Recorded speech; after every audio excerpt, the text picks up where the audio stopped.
¿qué tal, amigas, amigos televidentes en Extra Plus? Un gusto poderles saludar en esta edición de Adelante Nicaragua, edición en la que vamos a conversar con Mónica Salaquet del Centro de Prevención de la Violencia, CEPREV. Continuamos con el tema de que está en este momento, digamos, en la palestra pública, y que yo digo, gracias primero, Mónica, por estar con nosotros para poder conversar sobre este tema. Yo digo que somos a veces como llamarada de tusa, nos encendemos, nos molestamos por lo que hemos visto en un momento, en este caso la violencia contra niñas y mujeres, que son los casos que han despertado ardor en este momento en el país, pero esto es endémico, digo yo.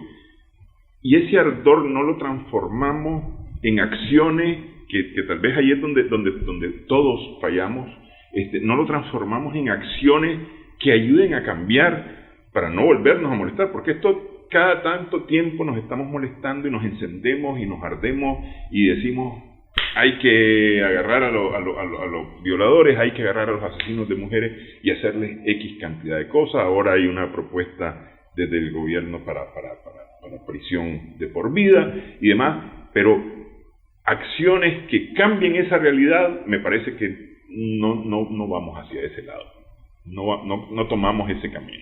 Claro, sí. Que esto realmente tiene que partir por un cambio cultural, porque es que tenemos una cultura de la violencia, o sea, no es cualquier cosa la que está generando violencia, sino que son mentalidades, son creencias muy arraigadas que se expresan en la vida familiar, que se expresan en las calles, que se expresan en las relaciones de pareja, que se expresan en todos los ámbitos de nuestra vida.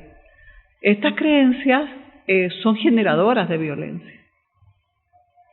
Y esta manera de relacionarnos en la familia es generadora de violencia.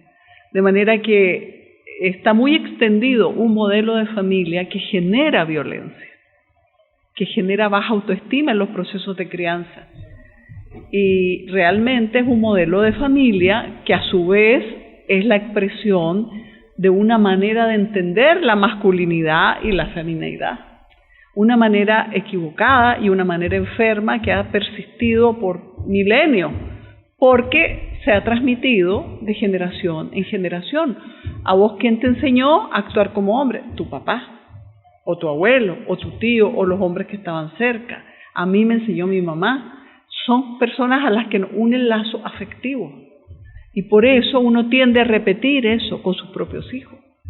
Pero también tiende a repetir esas mentalidades y creencias equivocadas, generadoras de violencia, porque también uno, al papá que me pegaba o que me hacía horrores, o que le pegaba a mi mamá o la amenazaba de muerte, a ese papá yo no le podía decir nada porque había una relación de poder. Pero yo me puedo desquitar con mis hijos de lo que me hizo mi padre. No conscientemente, pero también puedo no solo educarlo con esa mentalidad, entre comillas lo de educarlo, criarlo y formar en él esa mentalidad, sino también en cierta forma pasarle la factura. Porque cuando yo le pego brutalmente a un niño, muchas veces le estoy pegando porque también yo fui maltratado, la mayor parte de las veces, aunque hay otros factores, el estrés cotidiano, situaciones de vida, mil cosas, pero básicamente lo que se reproduce de generación en generación es un esquema, un modelo de relaciones violentos. La violencia se ha convertido en una norma de comportamiento y ni cuenta nos damos. A mí me decía una vez una niña chiquita en un colegio donde fui a dar una capacitación, que cada vez que ella llegaba a su casa su mamá le decía, ya llegaste, hija, la gran pez. Y ella me decía, yo no sabía que eso era violencia. Se vuelve una norma de trato. El maltrato hacia las mujeres es como el resultado normal de una masculinidad que le enseñaron al niño de chiquito, que si no es violento no es hombre, que si no abusa del poder, dudamos de su masculinidad. Entonces, si estamos asociando de esa manera, estamos poniendo a prueba la masculinidad constantemente a través de la violencia, ¿cómo esperamos que no haya violencia? Si yo te digo, Si tú eres hombre, tienes que actuar violentamente, y si no lo haces, no eres hombre, entonces ¿por qué nos sorprendemos que ese hombre actúe violentamente? Ahora, esta es una mentalidad muy arraigada. Por supuesto, se expresa con mayor, digamos, de manera más atroz en algunos casos y en otros no. Pues no es lo mismo un hombre que le da un empujón a la mujer que un hombre que la apuñala y la mata. Pero todas son expresiones de un problema similar. Y comienza gritándole y amenazándole y termina matándola. Entonces es una mentalidad que puede llevar al asesinato fácilmente de mujeres y de niños. Agrégale a eso que si vos sos niño y sos hombre y te maltrataron y te torturaron y te violaron y nunca tuviste nadie que te protegiera, ni lo podías denunciar, ni podías hablar de eso, vas a llegar a una edad en que eres una bomba de tiempo. Eres una persona que está sumamente enferma, sumamente dañada por traumas infantiles atroces. Y eso no vas a hacer que actúes sin ninguna piedad con tu víctima. Vas a violar y asesinar a una mujer y cuando le sacan la foto que sale en los periódicos está muy tranquilo el hombre. ¿Por qué? Porque es un hombre desconectado totalmente. Se llama psicopatía de sus emociones. Desde el momento que nosotros a un niño les decimos no llores, no expreses lo que sentís, cállate, sos hombre, ya estamos preparando a esa persona. Si además ese niño es abusado, violentado, la estamos preparando para convertirse en un futuro agresor y en un futuro criminal. Entonces, aparte que es un drama el hecho mismo de lo que ha sufrido ese niño, si eso no se atiende, se convierte en un drama para otros y otros y otros, y así se va reproduciendo. No sé si me explico. Sí, es más o menos la historia Entonces, claro, que tenemos hoy, ¿no? Es decir, lo que somos hoy es lo que aprendimos antes, ¿no? Entonces yo te pregunto, si tienes una cultura de la violencia implantada en los hogares, implantada en las comunidades, implantada en las escuelas también, implantada en distintos espacios, en las instituciones, tienes una cultura que te permea toda la sociedad, ¿cómo vas a hacer un cambio hacia la paz? Solamente a través de las cárceles y las leyes no se puede, porque tienes que cambiar esa cultura que genera esa violencia. Además, por supuesto, tiene que haber cárcel para la persona que cometió un delito y tienen que haber leyes que se apliquen y leyes que se mejoren para aplicarse adecuadamente. Pero también tiene que haber un proceso educativo simultáneo, un proceso de formarnos unos a otros para un cambio de mentalidad. Es una educación para el cambio, no es la educación de que vas a solo aprender a leer y a escribir y las matemáticas y la biología. Eso está bien y es necesario en la vida, pero tenemos que aprender a vivir, a convivir. Y eso también tenemos que enseñarlo en los colegios. Y tenemos que tener un cambio en ese machismo que está matando a los niños, a las niñas, a las mujeres y a los hombres también. Es decir, nos está destruyendo como sociedad. Y eso también hay que enseñarlo en los colegios. No podemos seguir reafirmando esa masculinidad que se demuestra con la violencia y pretender que haya paz. ¿Cómo? Ni en la familia ni en ninguna parte. Estamos bastante dañados por una mentalidad que nos impide también el entendimiento y el diálogo, porque si un hombre llega a la casa y le pega 4 gritos a su mujer, ¿qué diálogo va a haber ahí? No, él no escucha a la otra, ni escucha a sus hijos, ni escucha a nadie, porque él mira eso de arriba hacia abajo en su relación de poder. Entonces no hay respeto por esas personas, sino que hay abuso de poder. Y hay además esa mentalidad que le hace pensar que mientras más abusa del poder es más hombre. Entonces, es una mentalidad completamente equivocada. Ahora, tenemos siglos, porque son siglos de esta cultura, y no es Nicaragua, es decir, estamos hablando sí, pero cada quien en su propio país tiene que, y en su propia comunidad, y en su propia aldea, y en su propio pueblo, y en su propia casa tiene que cambiar. Así es, eso estoy totalmente de acuerdo. Esto tiene que ser un cambio que empieza en la casa y se disemina por todos lados más tarde, ¿no? Es decir, ¿cómo vamos a hacer que empiece en la casa? Ok, pero es decir, aquí el gran problema me parece, y lo hemos conversado ya otras veces, por machismo, principalmente por el machismo, existe alguien que manda. Es que yo no diría que es la autoridad, porque la autoridad podría ser otra cosa. La autoridad, ¿no? Es otra cosa. Sí, pero es alguien que manda, alguien que mangonea, que mangonea. Básicamente que mangonea, esa sería tal vez la palabra, alguien que mangonea. Y tiene que ser además... Que atropella. Tiene que ser además el hombre, porque a eso está llamado el hombre, ¿no? Exactamente. A ser el que mangonea, el que Mónica, aquí yo quiero que se haga tal cosa. Exacto. ¿no? Y si no se hace, ahí te vas. Sopa de muñeca, como se dice popularmente. Es decir, tenemos eso arraigado, metido ya hasta los tuétanos. Pero eso no es una enfermedad incurable y tenemos que estar destinados a soportar en silencio hasta que nos muramos. No, eso se cambia. Pero ¿cómo se cambia? Se cambia primero cuando la persona abre los ojos y toma conciencia, porque vivimos a ciegas sobre estos temas, hay mucha ignorancia. Entonces, ¿qué es lo que tenemos que tomar conciencia? Que ese modelo de masculinidad daña también a los hombres y perjudica a los hombres, y no solo a las mujeres, a los niños y a los más vulnerables, sino a los que poderosos también. ¿Por qué? Porque también los poderosos, ahí no gana nadie. Es un modelo de perder. El modelo machista, autoritario y patriarcal es todos perdemos. Es el triunfo de la locura. Sí. Cuando el hombre viene, mata a la mujer, mata a los niños, se pega un tiro, es el triunfo de la locura, el triunfo maníaco. Ese es un esquema que se repite muchas veces. Tal vez no se suicida, pero ahí va a caer preso. O sea, el hombre violento, en cualquiera de sus formas, se está autodestruyendo. Y esa es una mentalidad equivocada, creer que hay un ganador y un perdedor. Todos pierden con la violencia. Nadie se salva, ni en una familia, ni en una comunidad, ni en una escuela, ni en una sociedad. La violencia nos destruye a todos. Entonces, pensar que el uso y abuso del poder a través de la violencia va a resolver algo, no va a resolver absolutamente nada. Ok, decir que actuamos porque no sabemos, porque estamos ignorantes de las cosas. Vamos a quitar la venda de los ojos. Vamos a hacer la pausa y quitamos la venda de los ojos para ver qué es lo que no sabemos, qué es lo que estamos ignorando y cómo podemos empezar a cambiar estas cosas. Regresamos en breve. Conversamos con Mónica Salaquet, del Centro de Prevención de la Violencia.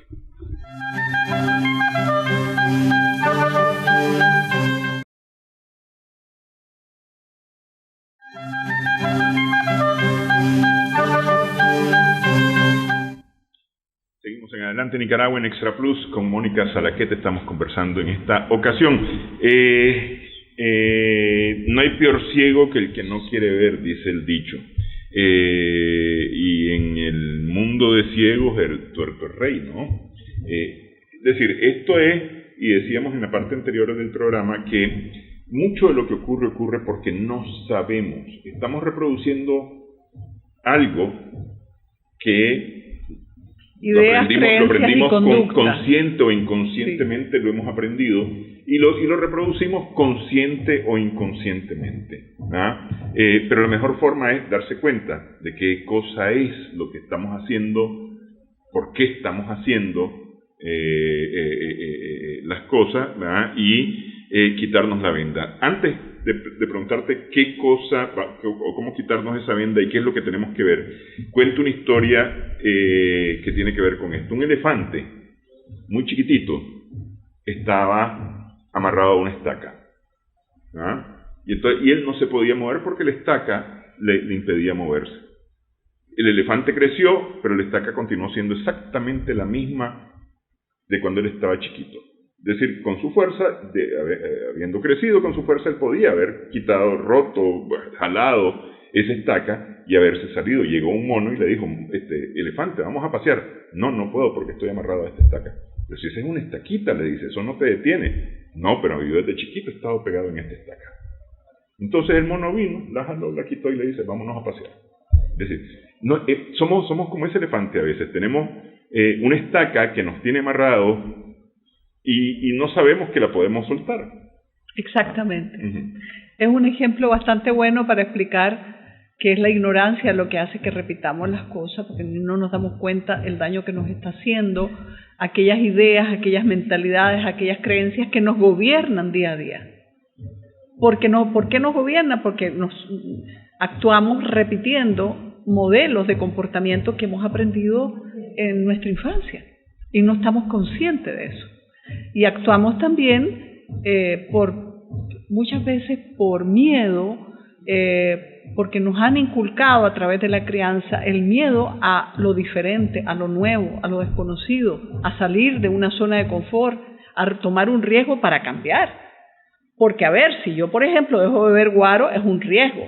Si dejo de pegarle gritos a mi mujer y a mis hijos, es un riesgo, porque van a decir mis amigos que ya me volví raro, que me volví cobarde, o que ahora soy un tonto, pues, o ya no soy un hombre.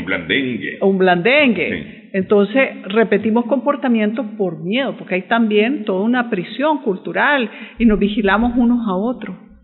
Nos vigilamos porque, a ver, yo voy a verte a ti porque a ver si estás demostrando que sos bien hombre, y si no, ya voy a pensar que vos sos más raro. O sea, hay toda una persecución también de la misma sociedad hacia un hombre que empieza a tener cambio, o hacia una mujer que empieza a tener cambio. O sea, no solo la familia, no solo la escuela, hay todo un sistema cultural, un sistema social que se encarga de que esta cultura machista, destructiva, se reproduzca. Y nos vigilamos unos a otros. Por eso es que hay que aprender también no solo a tomar conciencia, sino tomar riesgos de cambiar. Y se puede. Y cuando los hombres toman el riesgo de adoptar, de vivir una masculinidad más sana, de esa patología que llamamos machismo, cuando los hombres realmente toman conciencia del daño que le hace a su familia, pero en realidad a él mismo como persona, todo este comportamiento, este esquema de comportamiento machista tradicional, pues es un hombre libre. Se libera, se siente bien, se siente distinto, mejora su calidad de vida, mejoran sus relaciones. Me decía un señor que tuvo un cambio ya en su edad avanzada, que él era violento con su mujer, violento con sus hijos, tomaba guaro, y vivía en la perra calle, no tenía dinero, que él soñaba con una bicicleta en un barrio capitalino, donde trabajamos nosotros hace tiempo ya. Y era un señor de 60 y tantos años, y él tuvo un cambio radical en su machismo.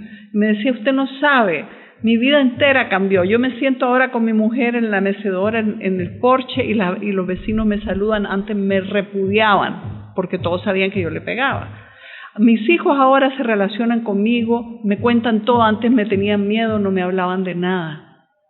Mi vida económica mejoró porque ahora ya no bebo, y más bien ayudo a otras personas porque soy alcohólico anónimo y ayudo a otros a dejar el alcohol. Y me cambió toda la vida, y ahora me dicen, mire, tengo una camioneta. Yo quería una bicicleta porque no tenía ni dónde caer muerto. Entonces, es una cultura que genera problemas a todos, a los hombres también.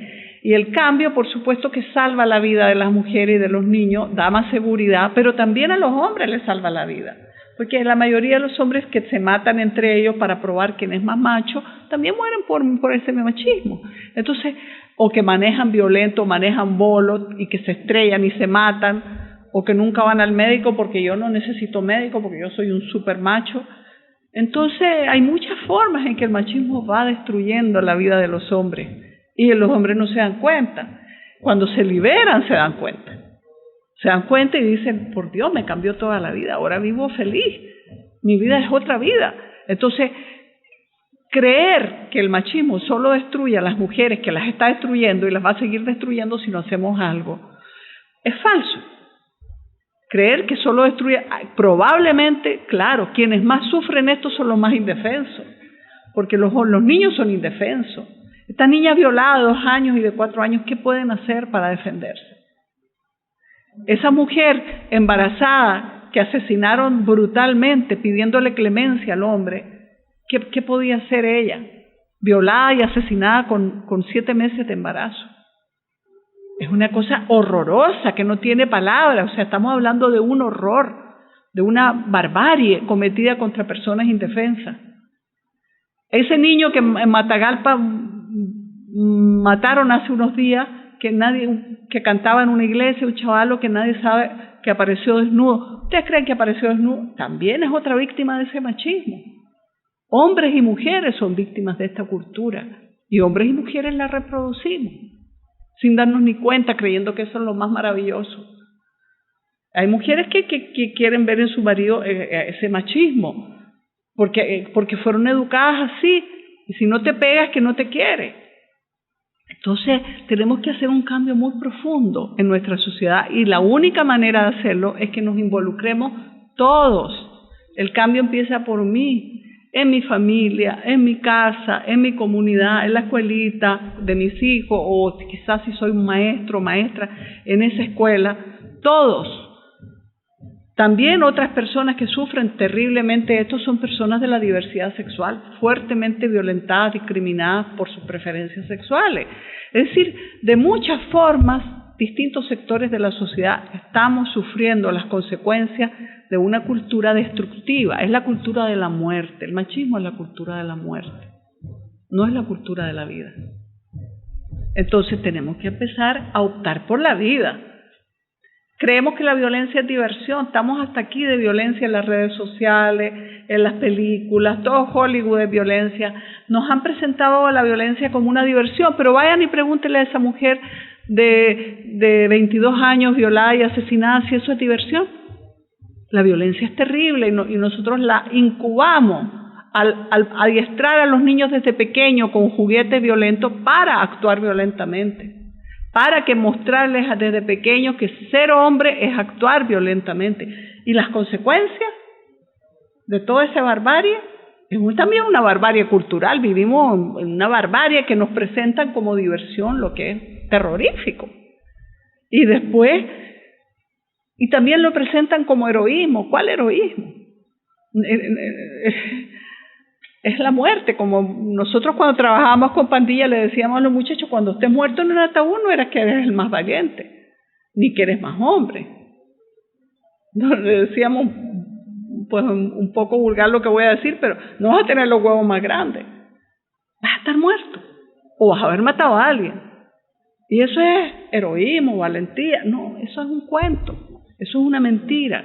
Y realmente tomar conciencia pasa también por concientizar a otros. O sea, formar en otros o tratar de que otros entiendan esto en nuestra familia, en nuestro entorno, porque si no nos vamos educando unos a otros, esto es muy difícil que lo cambiemos.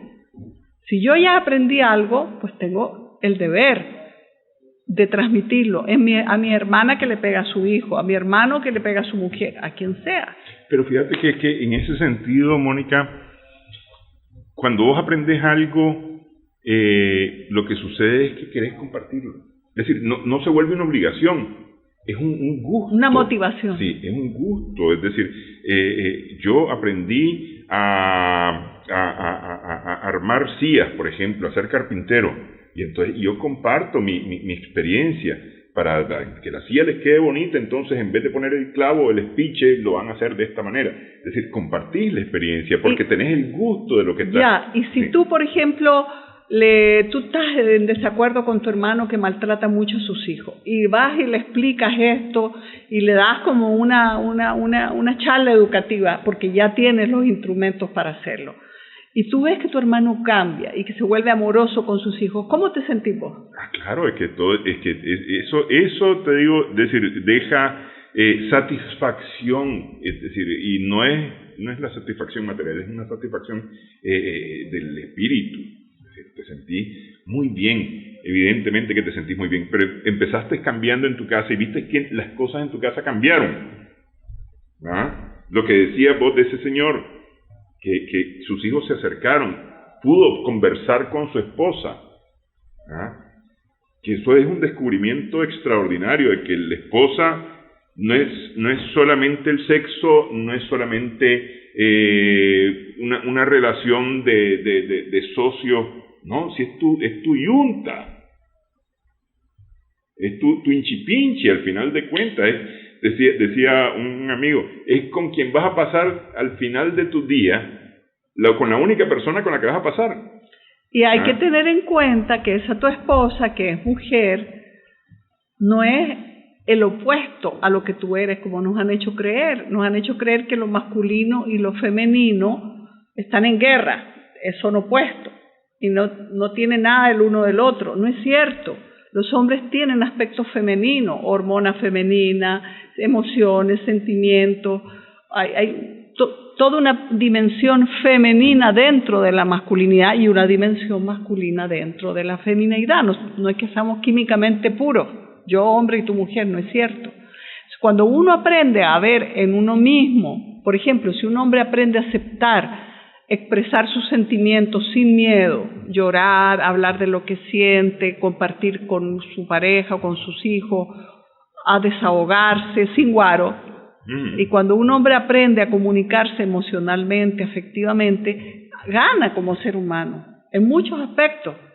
Pero además está actuando como una persona integral, no como una persona castrada emocionalmente como nos hacemos desde la infancia, que castramos a los niños y le impedimos su expresión afectiva, emocional, porque eso no es de hombre. Eso es falso, ahí está eso. Está en su corazón, está en todo su cuerpo, en su organismo, en su espíritu, en todo. Pero el machismo lo que ha hecho es separar lo femenino y lo masculino y enfrentarlo en una guerra. Y el territorio de esa guerra es la familia. No, eso no lo debemos seguir permitiendo. El territorio y la víctima. Claro. La familia es la víctima. La víctima, la familia entera. Sí. Ahí no hay ganadores. Sí. Solo habemos perdedores si reproducimos esta cultura. Ahora, esto no es solamente de hombres, es de hombres y mujeres. Aquí estamos todos metidos de cabeza en este asunto, es decir, es todos que nos tenemos que quitar la venda. Porque está bien, el hombre que es hombre hace tales cosas, ¿no? Para demostrar que es hombre. Pero a veces hay mujeres que dicen, no hace como hombre. Entonces, este es raro. Yo creo que tiene alguna desviación. Por eso el cambio y la educación, por eso yo insisto, hombres y mujeres reproducimos esta cultura y hombres y mujeres sufrimos sus consecuencias.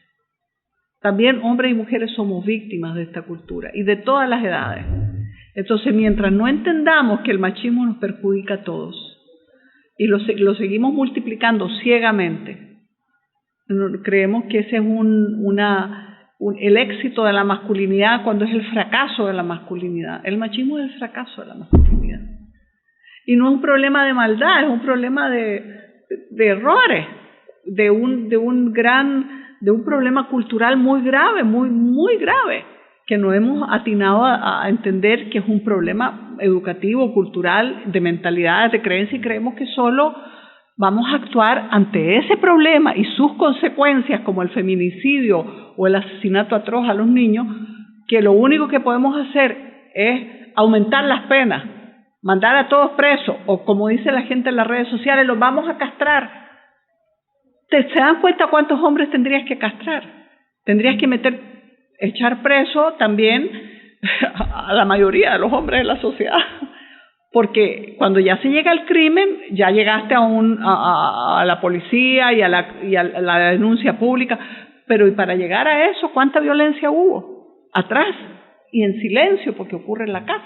Sí. Entonces, además, ¿cuántos niños son violados todos los días y no se sabe? Solo se sabe hasta que mueren. La niña que la mamá puso la denuncia, 2 niñitas asesinadas en Matagalpa, creo que fue. En la región autónoma del Atlántico Norte. En una región, sí. No me acuerdo bien. Pero estas 2 criaturas asesinadas, una de ellas había sido violada 2 veces, había sido denunciada, la madre había denunciado a la institución. ¿Y qué habían hecho? Pero se convierte en noticia la niña, entonces hablamos del tema. ¿Y todos los niños que están sufriendo todos los días en silencio? Entonces la gente cree que esto es inevitable porque los hombres tienen un impulso sexual irrefrenable y por lo tanto no podemos hacer nada. Falso. Esto se puede controlar perfectamente a través de la educación, a través de la prevención y a través de la atención. Porque, por ejemplo, si vos tenés a un niño chiquito que lo violaron y ese niño no puede hablar, no lo puede contar, no lo puede compartir, y si se atreve a hacerlo, le dices al niño, cállate porque pones en riesgo a tu familia o al que te lo hizo, que a lo mejor lo más seguro es un familiar. Entonces, ese trauma horroroso de la violencia sexual daña profundamente a esa criatura y va a ir creciendo. Imagínense cómo. Nosotros que tratamos con personas así, los vemos llenos con intentos suicidas, con droga, con intentos de violencia hacia otras personas. Va a ir ya de adolescente, va a violar a otro. Con ira y rencor guardado. Con ira y rencor, y luego va a abusar sexualmente como adulto de otros niños. Entonces, a menos que ese niño, sí, no quiero decir con esto que todo niño abusado va a abusar, pero muchísimos sí lo hacen, porque ni siquiera hubo una atención, algo que permitiera que esa persona sanara los daños que tuvo. Y la violencia es abuso de poder. Cuando esa persona tiene más poder, tiende a repetir eso hacia otros que tienen menos poder. Entonces se va reproduciendo. Por eso hay una película muy interesante que se llama, que se ganó un Oscar a la mejor película, que es muy fuerte, pero que explica esto muy bien, que se llama Joker, que explica de dónde viene esto que nosotros vemos con horror todos los días en las noticias. Y es lo que estamos hablando, o sea, pero esto significa que para mejorarnos como sociedad tenemos que transformar todas estas mentalidades y creencias, y no podemos sentarnos a esperar un siglo más a que esto ocurra. Hay que empezar hoy, en mi casa, con mi familia, o sea, nosotros como CEPREV creamos una metodología, creamos manuales didácticos, habrán otras organizaciones que hayan hecho otras cosas, usen lo que quieran, pero hay instrumentos para educarnos unos a otros, y están ahí, están en la orden, están en la página web nuestra, lo puedes descargar. Los manuales nuestros están los 3 en la página web para que cualquiera los descargue. ¿Ya? Y ahí explicamos las causas de la violencia y cómo podemos enfrentar esto. CEPREV, es un deber. www.ceprev.org. Sí. Esa es la página web, y ahí se pueden descargar los 3 manuales didácticos que explican toda esta situación. Ok. ¿Requieren tiempo los cambios, Mónica? Quiero dejar la pregunta para después de la pausa. Regresamos en breve en esta conversación con Mónica Salaquet.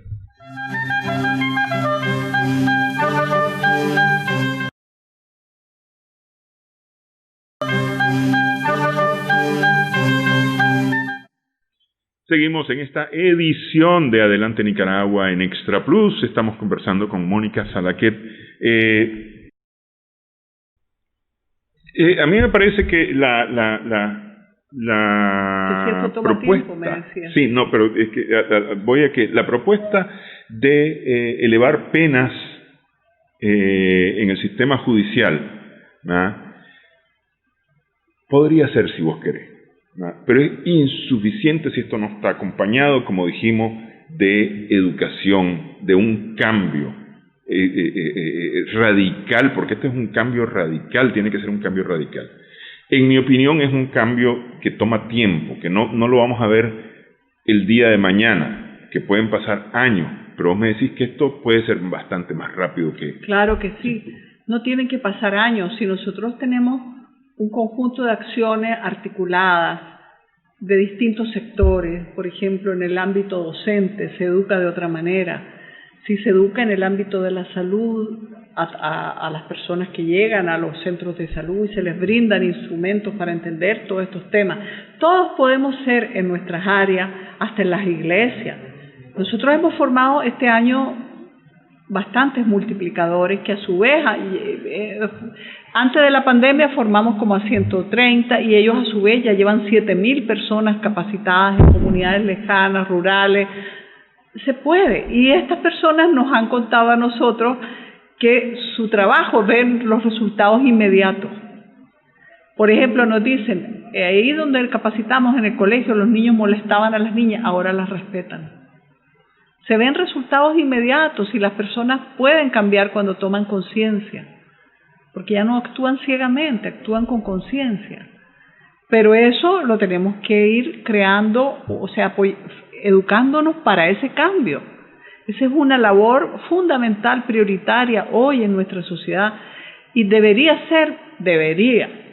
en todos los ámbitos, en las instituciones, en el sector privado, en las mismas empresas, las iglesias, el ámbito cultural, la educación, el sistema educativo es clave. Por supuesto que tiene que haber una voluntad para que eso se dé, de cambiar esta mentalidad tan destructiva para la sociedad. Pero también tiene que haber un consenso, ese consenso hay que irlo forjando. Por ejemplo, también tiene que haber esos consensos a nivel local. Si yo trabajo en una comunidad, yo puedo ir creando ese consenso en mi comunidad.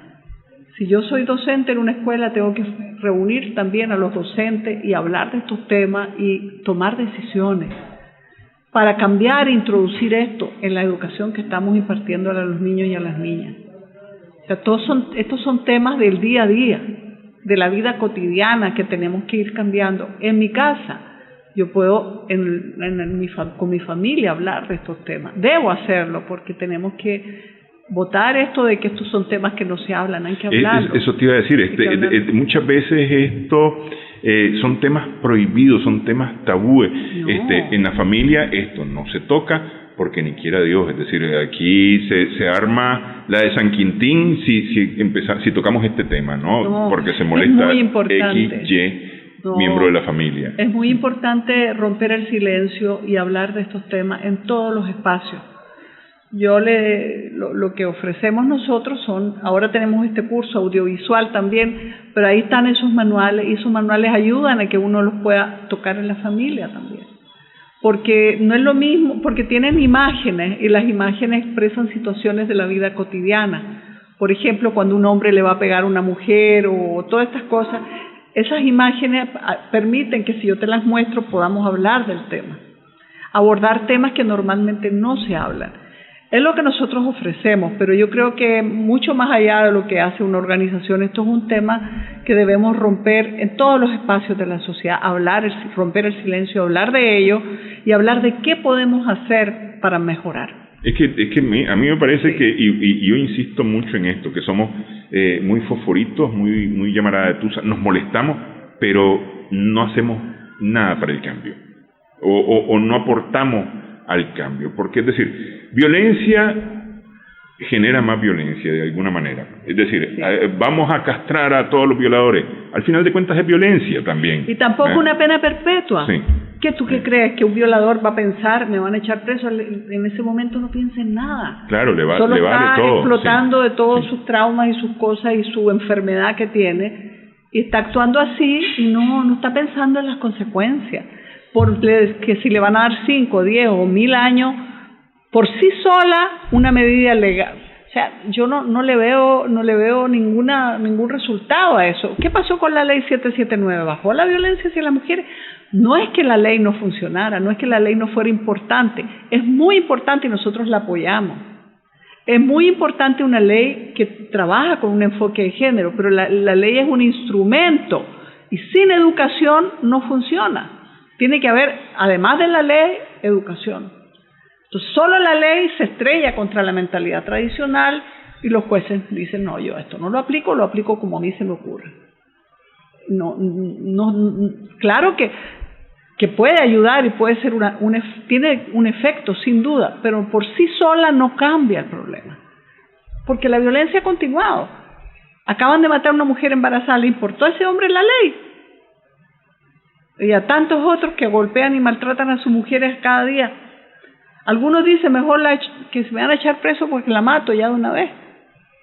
O sea, estamos estrellándonos contra una cultura que es la que debemos cambiar, por el bien de nuestra sociedad en su conjunto. Me decías de este grupo de 130 que empezaron capacitando ustedes antes de la pandemia. Fueron como 116 en total. Sí, porque tuvimos que parar las capacitaciones por la pandemia antes, cuando comenzó la pandemia. Pero esas personas ahí nomás salieron a multiplicar y ya llevan 7,000. O sea, las cantidades de personas que ellos capacitaron nos llegaban con fotos y todo. Quiere decir que es una necesidad. Que las acciones que vamos a desarrollar en este sentido corresponden con una necesidad en la sociedad. Y no es una organización, es más bien una manera de actuar. O sea, formar a formadores tiene que ser un estilo de trabajo de distintas organizaciones, desde organismos internacionales como UNICEF, por ejemplo, y otros, a organismos locales, a ONG o a organismos que trabajan con la niñez o con el tema de las mujeres. Tenemos que tener esa filosofía de educar para que otros eduquen, porque si no, no vamos a avanzar.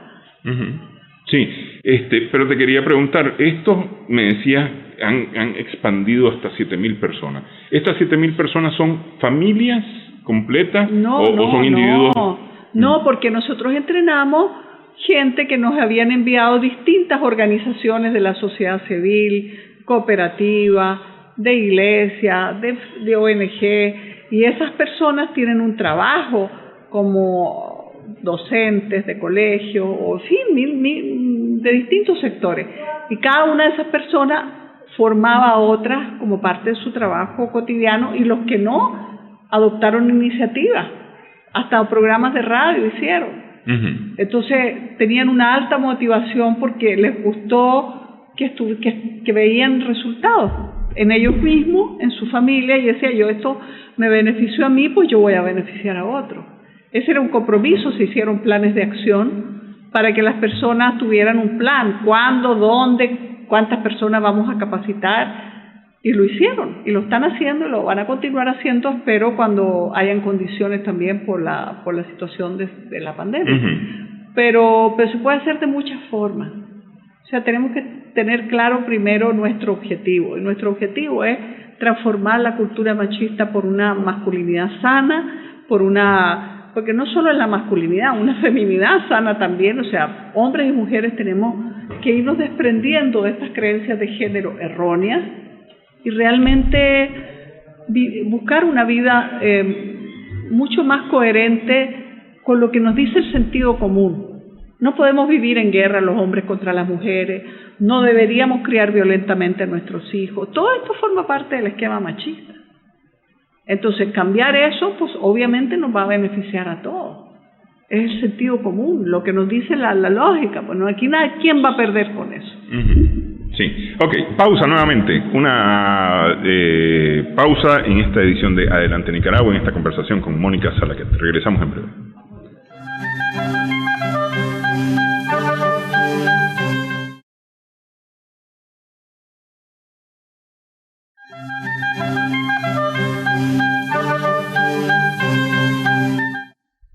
Seguimos en Adelante Nicaragua en Extra Plus.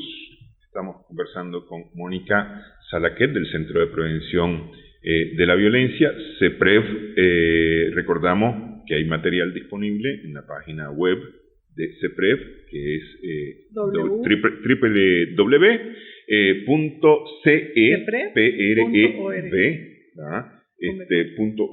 CEPREV.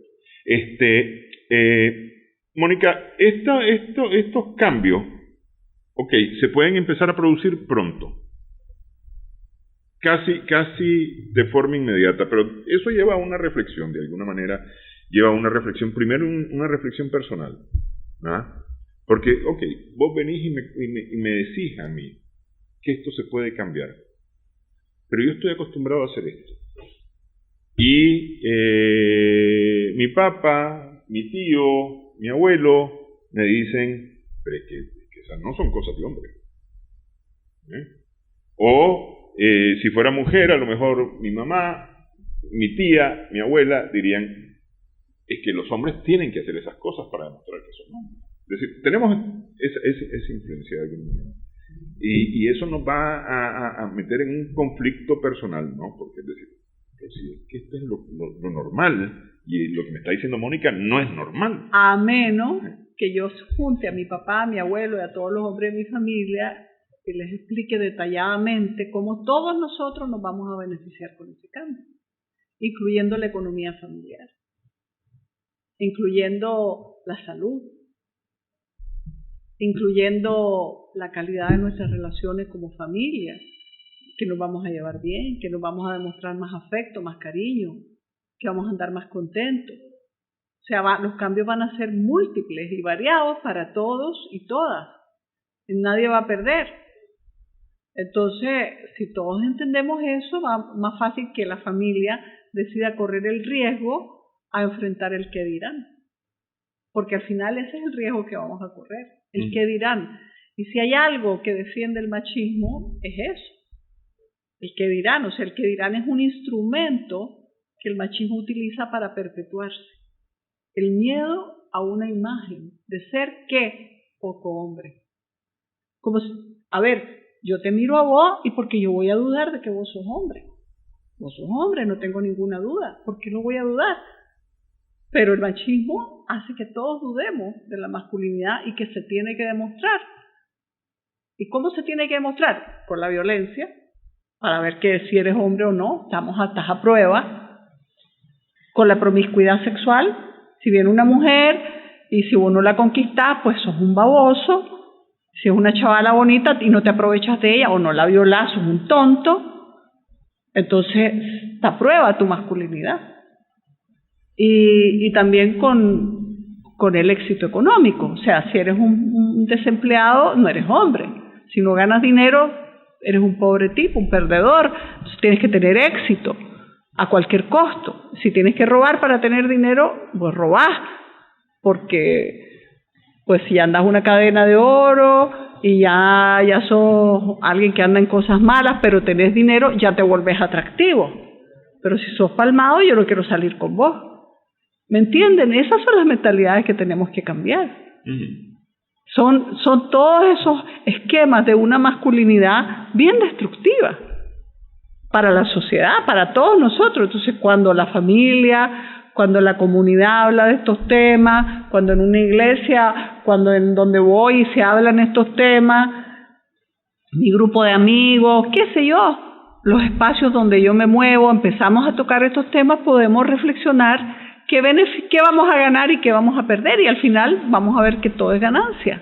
Sí, ese me parece que debería de ser como una premisa que habría que tener en mente, que esto es ganar, aquí vamos a ganar todos. Es decir, vamos a dejar de perder y vamos a ganar todos. Voy a poner un caso que yo conocí personalmente, una familia que tenía con el esposo problemas de alcohol. Había arrastrado a la esposa también al consumo de alcohol. Entonces el esposo tuvo una situación y logró la familia conversar y tocar el tema. Los hijos le dijeron lo que sentían al papá. Y el papá escuchó, abrió los oídos y escuchó. Y dijo, tienen razón. Y entonces, no solamente bajó, tomó una decisión drástica, no voy a tomar más. A la vuelta de un año, se dio cuenta de la cantidad de dinero que había ahorrado por no tomar.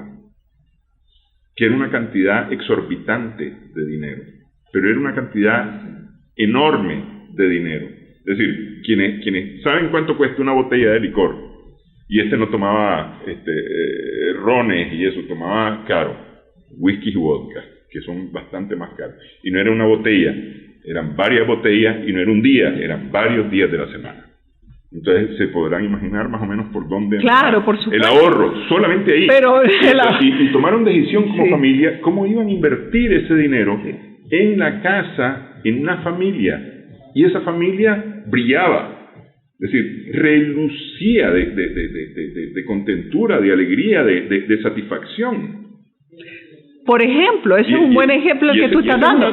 Pero ¿por qué los hombres también toman? Porque desde niños hay muchos aspectos de género. Desde niño, si tú no puedes hablar de tus sentimientos y tus emociones, vas creciendo con eso atrapado. Si tienes problemas y te quieres desahogar, buscas el alcohol como un instrumento para llorar y que nadie te diga que sos un cobarde, una mujercita. Lo que pasa es que porque estaba bolo, le hacemos una sopita y nadie dice nada. Pero si llorás, si hablas de tus sentimientos y no estás bolo, te vemos raro. Entonces, el mecanismo que la sociedad ya es un acuerdo. O sea, a un bolo nadie le dice que es poco hombre, pero a un hombre que muestra sus sentimientos le dicen raro, mujercita. Entonces el alcohol te da un permiso social para hacer cosas que normalmente tienes miedo de expresar. Y si tienes problemas y estás ahuevado, no vas a buscar apoyo porque te han enseñado desde pequeño que no debes buscar apoyo en nadie, que vos sos fuerte, los hombres no lloran, reservado, y por lo tanto no vas a buscar un apoyo de un psicólogo o de una psicóloga, no vas a buscar desahogarte con algún amigo, conversando, a menos que estés bolo. Entonces todo esto te empuja al alcohol como una vía de un paliativo de tu dolor que no puedes expresar de otra manera. Por eso en psicología se habla catarsis por la palabra, porque la gente expresa y desahoga, saca aquello que no puede expresar. En los hombres es mucho más difícil porque está el miedo a qué van a pensar los demás si yo hablo de mis emociones. Entonces eso también empuja a muchos hombres al alcohol. Además, desde pequeño te enseñan, tómate este traguito, si no te lo tomas, no vas a ser hombre. Entonces se asocia la masculinidad con el consumo de alcohol. Todos estos son errores, porque en realidad no vas a ser más hombre tomando. Sí, ni van a desaparecer pero los amigos, si vos dejas de beber, los amigos que te dicen, estás loco, vos ya no querés, ya te volviste loco, estás aburrido, vos no nos interesás como amigo. Entonces corres el riesgo de perder a tus amigos porque tu mujer te maneja, porque ya no quieres salir a beber. Entonces, tenemos que correr riesgo, y el riesgo es, bueno, voy a enfrentar el que dirán, pero yo no voy a seguir actuando de una manera tan autodestructiva, porque el machismo es autodestructivo. Destruye y se destruye. Sí. Pero cuando los hombres entienden eso, se dan cuenta de que realmente han caído en la trampa del machismo, que esa actuación te la venden como si fuera un éxito, cuando es el fracaso de la masculinidad. Sí. ¿Crees vos que el país avance, gane con un cambio de mentalidad? Bueno, nosotros lo hemos visto, lo vimos en muchas comunidades, y no solo aquí en Nicaragua. Lo vimos en Honduras, por ejemplo, donde trabajamos bastante tiempo. Yo lo vi personalmente el año pasado, hice una consultoría de 3 meses en comunidades muy pobres en el norte de Chile, y vi los cambios. Cambios grandes, se pueden ver en plazos relativamente cortos. Baja la violencia delincuencial, baja la violencia en la familia, baja la violencia en los colegios. En Chile había mucho suicidio adolescente. Son cambios que por supuesto se van notando también con el tiempo, pero a corto plazo empiezan a notarse apenas se empieza a aplicar un enfoque correcto en esto. Y apenas nos involucramos, mientras más personas nos involucremos en esto, más resultados vamos a tener. Porque se trata también de construir un consenso sobre cuáles son las prioridades para enfrentar la violencia. Y la prioridad es una educación para el cambio. Claro. Si dejamos de ser violentos, dejamos de elevar la voz, y dejamos de elevar la voz nos va a dar para poder escuchar al otro. Y nos podemos poner de acuerdo, podemos entenderlo. Muchas gracias, Mónica. Gracias a ti de nuevo por invitarme. Gracias también a nuestras amigas, amigos televidentes por su sintonía en esta edición de Adelante Nicaragua. Esperamos que el programa haya sido de provecho para ustedes.